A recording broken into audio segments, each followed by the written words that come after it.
Les accords de Schengen sont des accords de libre circulation des personnes et des biens entre les pays européens qui les ont signés. Schengen est une commune du Luxembourg. C'est là que les accords ont été signés en 1985. Cette localité a été choisie car elle se trouve à la frontière des 5 premiers signataires, la France, l'Allemagne et le Benelux. Le Benelux qui comprend le Luxembourg, la Belgique et les Pays-Bas.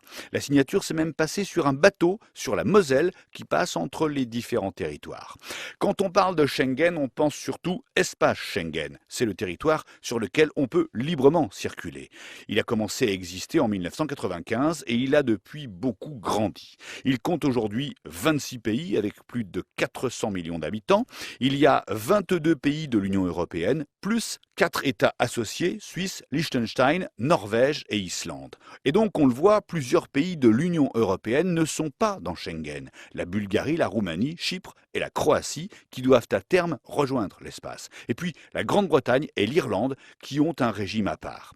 Concrètement, ça veut dire quoi circuler librement dans Schengen? Cela veut dire que toute personne de l'Union ou d'un autre pays, une fois entrée dans l'un des pays membres, peut passer les frontières des autres pays sans être contrôlée. Pas besoin de passeport pour se déplacer et les vols entre les villes de l'espace Schengen sont considérés comme des vols intérieurs. Cela implique que la surveillance doit être renforcée aux frontières extérieures de Schengen, entre les pays de Schengen qui touchent les pays qui n'en font pas partie. Ces pays sont particulièrement exposés à l'arrivée de migrants et ils estiment souvent ne pas avoir suffisamment de moyens pour contrôler les frontières extérieures de l'espace. Hongrie, Grèce ou Slovaquie par exemple. La Hongrie touche la Serbie et l'Ukraine qui ne font pas partie de Schengen, ainsi que la Roumanie qui n'en fait pas encore partie. Dans certaines situations, les pays de l'espace Schengen peuvent rétablir les contrôles sur les frontières intérieures en cas d'atteinte à l'ordre public ou à la sécurité nationale. Ils peuvent le faire pour 6 mois ou même 2 ans en cas de circonstances exceptionnelles.